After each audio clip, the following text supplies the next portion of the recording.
고소장 내기도 전에 보고했다. 박원순 전 서울시장 관련 소식입니다.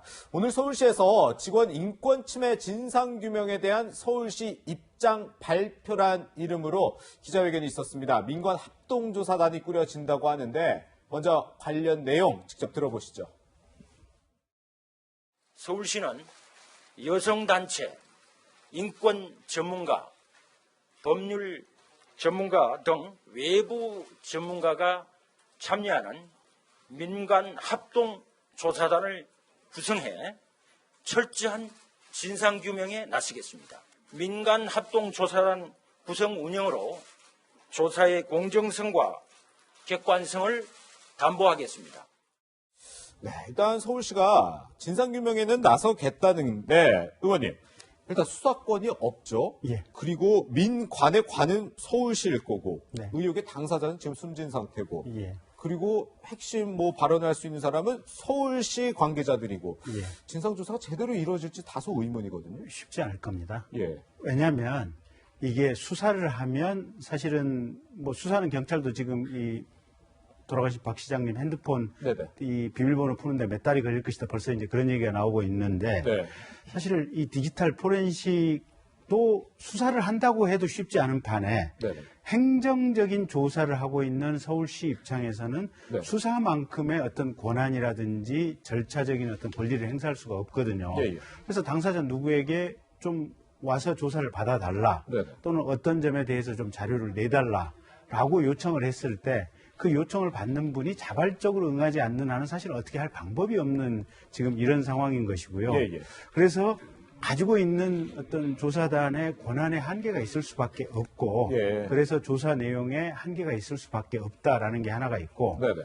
두 번째는 사실은 우리 사회가 굉장히 지금 분열이 돼 있지 않습니까? 네. 보면. 그러면 관은 서울시에서 한다 그러지만 그러면 민은 어떻게 공정한 이 조사단을 어떻게 선정해서 꾸릴 것이냐 네. 이런 점도 아마 지금 상당한 쟁점이 될 것이어서 예. 오히려 어떤 면에서는 사실은 이 사건을 지금 가장 잘 알고 있으리라고 보여지는 지금 젠더 특보 하시는 임모 씨, 그 다음에 비서실장 하셨던 분, 그 다음에 그 젠더 특보 말씀에 따르면 예, 예. 그 전날 저녁에 지금 시장 관사에서 이게 시장님, 그 다음에 젠더 특보, 그 다음에 두 분 함께 해서 4명이서 대책회의 하면서 이런저런 네네네. 얘기를 나눴다는 거 아니겠습니까? 그렇죠. 그러면 그 자리에 함께 계셨던 시장님은 돌아가셨으니까 예, 예. 젠더 특보하고 나머지 두 분이 누군지를 빨리 좀 얘기를 해 주시고 이 세 분이 당시에 논의했던 내용에 대해서 차라리 공개 기자회견을 하신다면 국민들이나 언론들 입장에서는 조금 더 시원하고 분명하게 진상 파악에 훨씬 더 도움이 될 수 있지 않을까 그런 생각도 해봅니다. 그렇군요. 네, 박원순 시장에게 이 고소 사실이 전달됐는지 여부도 굉장히 쟁점으로 떠오르고 있습니다. 고소가 되기도 전에 미리 알았다라는 의혹도 제기됐는데요. 여기에 대해서 서울시는 이런 해명을 내놨습니다. 서울시에서는 이 고소 사실을 방송 보도 이후에 하셨다고 말씀하셨는데, 이 젠더 특보께서 그 전날 회의를 하셨다는 얘기가 지금 나오고 있는데, 구체적으로 어떤 회의를 하신 거고, 고소 사실을 인지하신 건지, 그리고 젠더 특보가 회의를 했다면 이 사실이 서울시에는 전파가 안 된 건지. 그 부분에 대해서는 젠더 특보께서만 확인할 수 있는 사안이라서 제가 그 부분에 대해서는 어떤 말씀을 여기서 드리기보다는 그 부분도 역시 민간 우리 합동조사단에 의해서 밝혀질 내용이라고 저는 생각합니다. 서울시에서 여성 관련 정책에 자문을 하는 이 젠더 특보라는 자리에 있는 임순영 특보가 박원순 시장에게 이 고소 사실을 미리 보고했다라는 의혹이 있는데요. 본인은 불미스러운 일이 있었느냐, 실수한 건 없냐라고만 물어봤지 고소 사실에 대해서는 모른다라고 부인하고 있거든요. 저 부분이 사실 이제 가장 큰 키가 되는 부분인데요. 네. 예. 그러니까 제일 관심 있는 게 이제 장례 절차가 끝난 다음에 성추행 의혹에 대한 진실을 규명을 해야 되는데 네. 과연 고소 사실을 사전에 박 시장님이 알고 그것에 대한 개인적 대처의 방안으로 극단의 선택을 했는지를 확인해 봐야 되는데요. 네. 지금 드러나는 사실로는 저 젠더 특보라고 하는 분이 네. 고소가 접수되기 전인데 시장을 만나서 지금 확인된 것은 불미스러운 소리가 들립니다. 무슨 내용입니까? 물어봤다는 건 사실 아니겠습니까? 그렇죠. 네. 근데 저 부분에서 조금 제가 상식적으로는 좀 납득이 안 가는 게 네.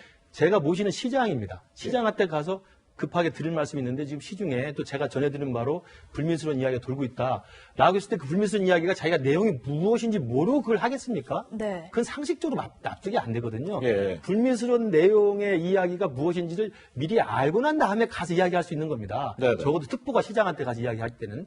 그런데 그 내용을 몰랐고 그냥 불미스러운 소문만 있다고 이야기를 하는 것 자체가 좀 납득이 안 되고요.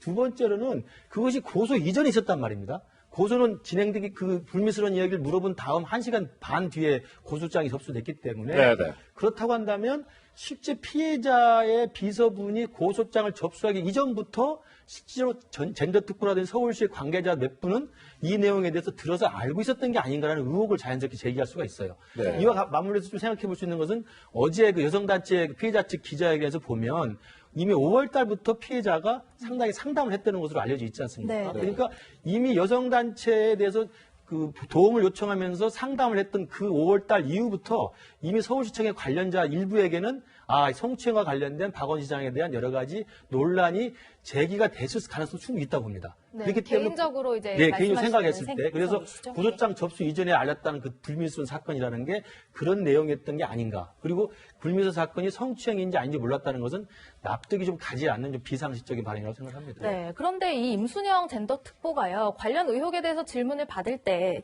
당시 상황 보고는 있었지만, 고소 내용은 몰랐다라고 했잖아요.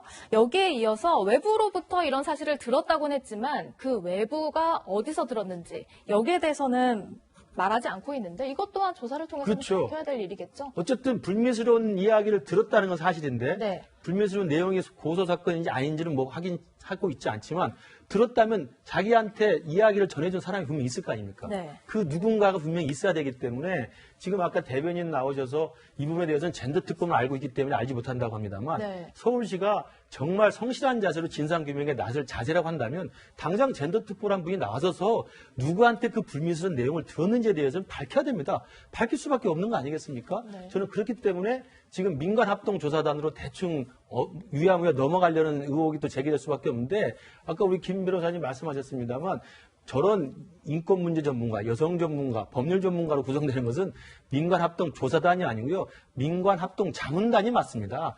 조사단이 조사할 수가 없는 거죠. 그렇다고 한다면 수사 권한을 가진 경찰이든 검찰이 이 사건과 관련해서 실제로 기밀 유출이 있었는지 그리고 실제로 직무유기가 있었는지 이런 중요한 형법상으로 범죄가 될 수 있는 행위에 대해서는 지금 신속하게 수사를 해야 되고 수사와 관련해서는 그 젠더 특보의 불미스러운 내용에 대한 자기가 청취했던 그 누군가에 대해서 분명히 밝히는 것이 그 입장 표명의 제 첫 단추가 아닌가 싶습니다. 네.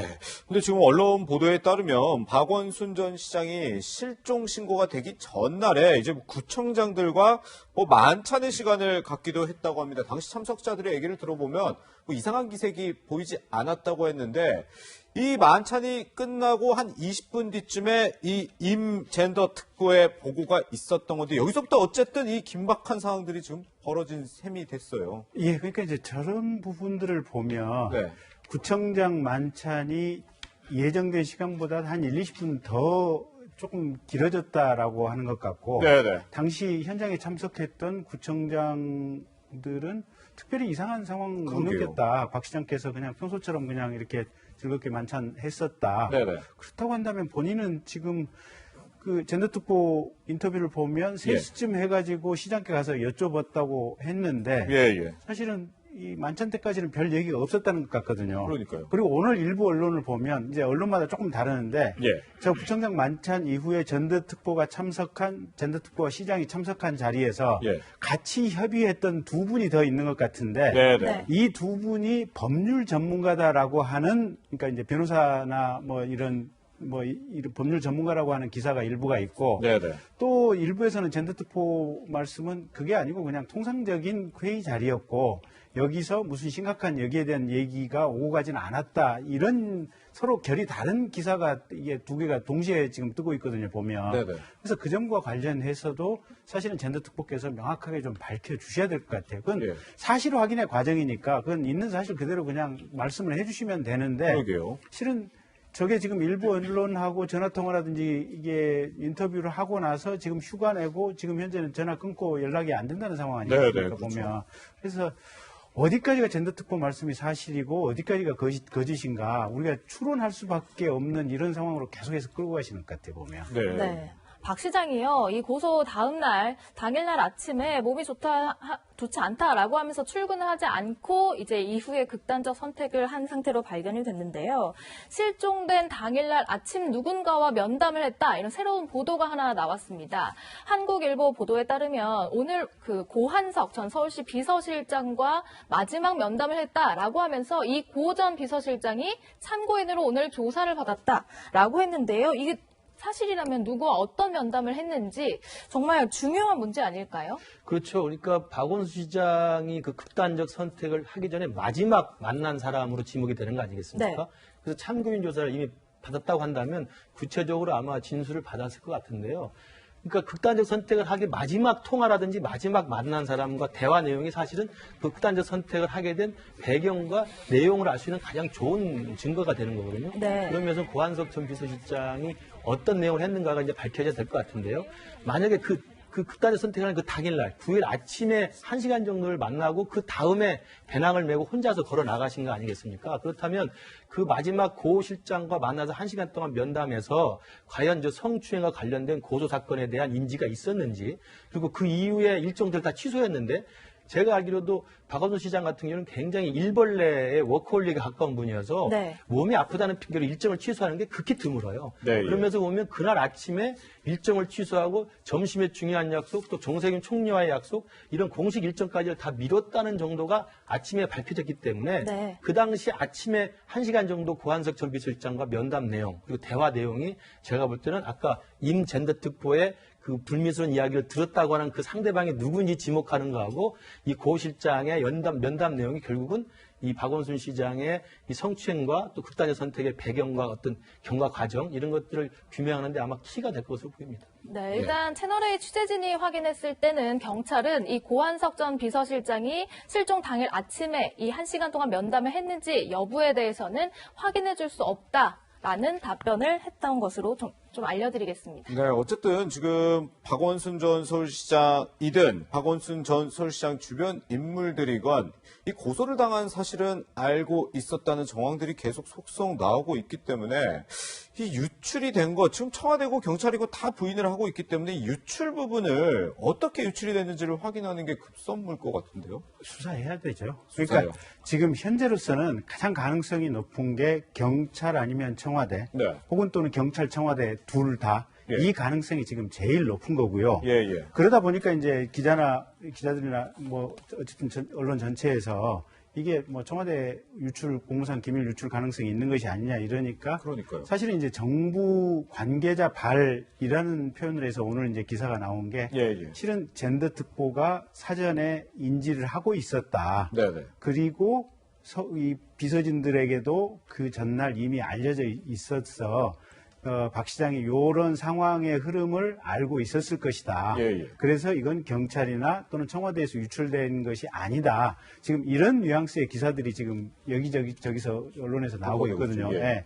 나오고 있는데 문제는 사실은 이게 그 구청장 만찬에서 시장이 보였던 자세나 태도 예, 예. 끝까지 수행하고 오히려 시간 한 20분 정도 더 경과될 정도로 있었다.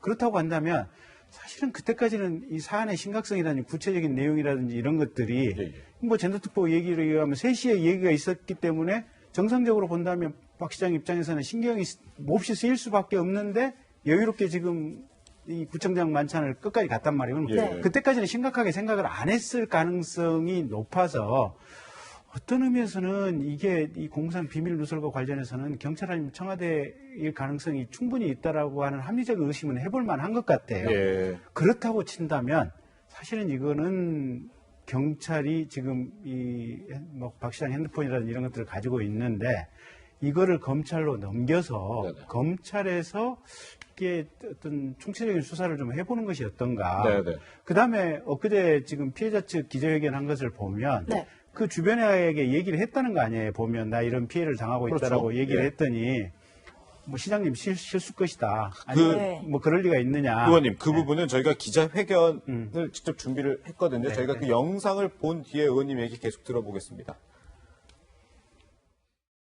피해자는 서울시 내부에 도움을 요청했으나 시장은 그럴 사람이 아니라며 시장의 단순한 실수로 받아들이라고 하거나 비서의 업무는 시장의 심기를 보좌하는 역할이자 노동으로 일컫거나 피해를 사소하는 등의 반응이 이어져서 더 이상 피해가 있다는 말조차 할 수 없는 상황이었습니다. 피해자는 부서 변경을 요청했으나 시장이 이를 승인하지 않는 한 불가능했습니다.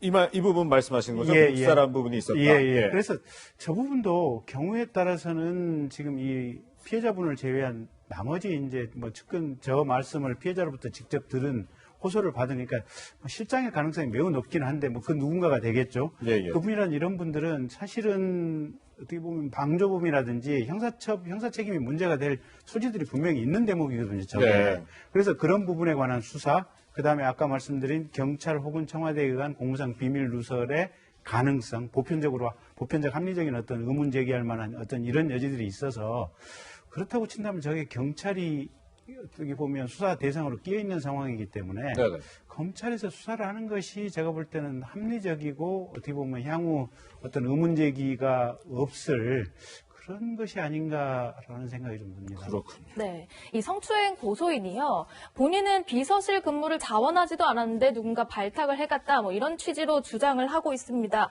과연 누가 어디서 발탁을 해갔는지 이 부분도 좀 짚어봐야 될 것 같은데요. 관련해서 저희가 영상을 하나 준비했는데 먼저 보고 말씀 이어가겠습니다. 비통한 심정을 금할 길이 없습니다. 삼가 부인의 명복을 빕니다. 서울시정은 안전과 복지를 최우선으로 하는 박원순 시장의 시정 철학에 따라 중단 없이 굳건히 계속되어야 합니다. 네, 지금 서울시장 직무 대행을 하고 있는 이제 서정엽 부시장 이야기를 해볼 텐데요. 과거에 2015년 3월부터 1년 4개월 가량을 네. 비서실장으로 근무하면서 이후에 이제 이 성추행 고소인이 채용이 됐고 그 이후에 근무를 같이 비서실을 한 기간도 1년 정도 겹친다고 해요. 그쵸. 그런데 이 서정엽 권한대행은 잘 모르는 바다라고 말하고 있단 말이에요. 지금 이 모든 의혹과 관련해서 이제 해명돼야 될 부분이 굉장히 많이 지금 드러나고 있는 건데요. 네. 이 부분도 이제 이미 피해자는 진술하기로 예. 자기가 지원한 적이 없다는 거 아니겠습니까? 네네. 비서실에 지원한 적이 없는데 서울시의 공무원입니다만 본청에 근무하는 것도 아니었는데 갑자기 어느 날 서울시장 비서실로 채용이 돼서 네. 발탁이 돼서 면접을 보고 들어갔다는 거 아닙니까? 그렇다고 한다면 그게 박 시장님이 직접 골랐을 일은 사실 만무하고요. 왜냐하면 서울시청 직원이 수천 명인데 어떻게 또 골라서 찍어서 그 서울시장 비서실로 채용을 하겠습니까? 그렇다고 한다면 절차를 밟아서거나 아니면 비서실 직원들 중에서 비서실 직원으로 이분이 굉장히 훌륭하니까 뽑아서 올려야 되겠다라고 하는 결정을 하지 않았겠습니까? 그렇지 않고서야 그 수천 명 되는 데서 갑자기 어느 날 갑자기 발탁이 돼서 비서실 근무를 하기는 어렵거든요. 그렇다고 한다면 이미 그 당시 비서실장으로 재직했던 지금 현 서정엽 권한대행께서 네. 예. 당시 비서실장으로 근무하면서 어떤 과정과 절차에 따라서 지금의 피해자 그 비서분을 다른 데서 이 비서실로 옮겨왔는지 그거에 네. 대해서는 저는 굉장히 솔직한 그리고 진상을 규명해야 한다고 생각을 하고 그 과정에서 만약에 절차상 하자가 있거나 아니면 그 비서분이 원하지 않았는데 데리고 왔거나 이렇다고 한다면 이 부분부터 진상 규명의 첫 번째 단추가 돼야 되고요. 그 이후에 그 진행하는 기간 동안 또 서정엽 비서실장 당시 재직했을 때 한 1년 정도가 겹치기 때문에 네. 이미 엊그저께 기자회견에서 밝혔듯이 수차례 자기가 성추행을 당하고 있다는 걸 주위에 이야기를 했다는 거 아니겠습니까? 그런데도 묵살 당했다고 한다면 그 이야기하는 가장 첫 번째 대상이 비서실일 가능성이 크거든요. 예. 그러면 그 당시 비서실장이었던 서정엽 권한대행도 그 부분에 대해서는 자기 스스로 이야기를 해야 될 것으로 보입니다. 네. 뭐 조금 전에도 말씀이 있었지만 이 서정엽 권한대행 같은 경우는 서울시를 통해서 이렇게 입장을 밝혔습니다. 비서실장 재직 당시 이번 사안과 관련된 어떤 내용도 인지하거나 보고받은 바가 없다. 일단은 뭐 관련된 의혹과 무관하다 이렇게 해명을 하고 있는데 그러니까 당시에 이 서정엽 권한대행 외에도 이 박원순 전 시장을 뭐 가까운 거리에서 좀 보좌하고 있었던 인물들에 대해서도 좀 조사가 필요한 상황인데 아까 뭐 김경재 의원님은 뭐 검찰이 수사를 해야 된다 이렇게 말씀을 해주셨는데 이 부분은 일단 김 의원님 개인 의견이고 뭐 야당과 좀 의견 비슷하기도 한데 일단 지금은 민관조사단과 경찰의 수사 상황 그 진상조사 상황을 저희가 지켜봐야 되는 건데 일단 박원순 전 시장의 과거 핵심 참모들이 이번에 국회의원으로 대거 많이 당선이 됐었더라고요. 근데 민간조사단이 현직 국회의원을 과거에 서울시의 핵심 참모들이기 때문에 소환해서 또 조사한다. 이 부분도 쉽지 않을 것 같거든요. 지금 이미 언론을 향해서는 모른다고 다 입을 닫고 있고요. 그러니까 저게 서울시의 자체 조사라고 하는 것이 참 유야무야될 가능성이 큰 게 당장에 지금 젠더특보께서 휴가 내고 지금 연락이 안 되고 있는 이런 상황들 아니겠습니까? 그다음에 관련했던 비서실장이나 뭐 비서실장 역임했던 분들은 나로서는 인지하지 못했다, 몰랐다. 예. 그다음에 정무부시장 했던 분들은 아니 나는 정무 역할이었지 예, 시장을 뭐 진거리에서 물리적으로 보좌는 안 했기 때문에 그런 내용을 알려야 할 방법이 없다. 네네. 지금 이렇게 말씀들을 하고 있는 상황들이어서 사실은 검찰이나 경찰에 의해서 강제적인 수사를 한다고 하더라도 그 수사 과정 속에 거짓 해명이라든지 거짓말들이 난무하기 때문에 여기에 대한 검증 작업들이 굉장히 필요하거든요. 네네. 근데 이건 강제 수사도 아니고 임의적인 행정 조사인데 거기다가 상대방들이 말을 하면 이게 진실인지 거짓인지를 검증할 방법도 사실은 마땅하지가 않기 때문에 그러게요. 이게 참 서울시 조사만으로 어떻게 해소가 될지 네네. 좀 의문이긴 합니다. 예. 네, 아무래도 가장 핵심적인 정보라고 해야 될까요? 그런 게 들어있는 핵심 증거가 될 수 있는 게 바로 박원순 전 시장의 휴대전화일 텐데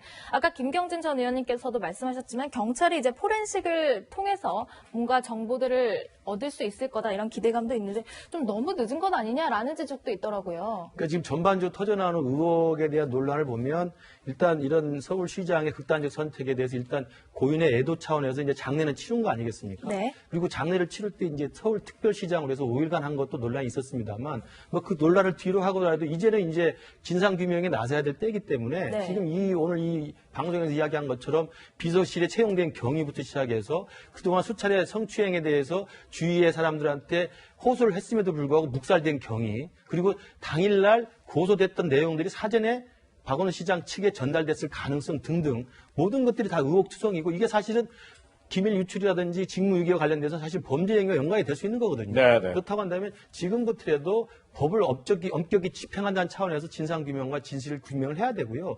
그런 맥락에서 본다면 서울시가 뒤늦게라도 민간합동조사단을 만든 것은 제가 볼 때 실질적인 권한이 없는 사실 형식적인 조치라고 볼 수 있습니다. 예. 당장 민간합동조사단을 하겠다고 하는 그 의지가 진짜 있다고 한다면 젠더특보가 휴가 내고 지금 잠적하면 안 되는 거죠. 그리고 서정현 행정부시장도 과연 비서실장 시절에 그분이 어떻게 채용되는지를 밝혀야 되는 거죠. 네. 그렇게 내용을 이야기해야만 진정성을 알 수 있는데 그 부분이 지금 안 나오고 있기 때문에 오히려 구렁에 담 넘어가는 게 아니냐라는 의혹이 나올 수 있는 거고요. 말씀하신 바로 박원순 시장의 휴대폰을 포렌식하는 것도 지금 보도에 의하면 그 아이폰에 굉장히 그 높은 수준의 신제품 사양이기 때문에 예, 예. 이거 풀기가 어렵다는 거 아니겠습니까? 그렇다면 기술을 동원해서 풀더라도 수개월 걸리는 상황이고 그렇다고 한다면 실제로 그 사건이 있었던 당일과 그 전후에서 중요한 것은 발신 통화 내역하고 중요한 것은 또 SNS 통화 메시지들이 네. 확인이 돼야 되는 거거든요. 네. 그래야 어떤 사람과 어떤 대화를 하고 어떤 전화를 했는지를 알 수 있는데 이 부분에 대해서 지금 경찰이 지금 계속 미룬 상태이고 지금 빨리 디지털 포렌식을 해야 된다고 하는데도 불구하고 뭐 사무제가 끝난 뒤에나 고려해보겠다 이런 식의 반응이 나오기 때문에 굉장히 미적거리는 게 아니냐라고 하는 세간의 의혹이 좀 나오고 있는 겁니다. 알겠습니다. 네, 서울시가 진상규명을 위해서 민간합동조사단을 꾸리겠다 이런 소식이 오늘 오전 전해졌는데요. 이후 수사 과정, 이후 조사 과정 또한 저희가 좀 지켜보도록 하겠습니다.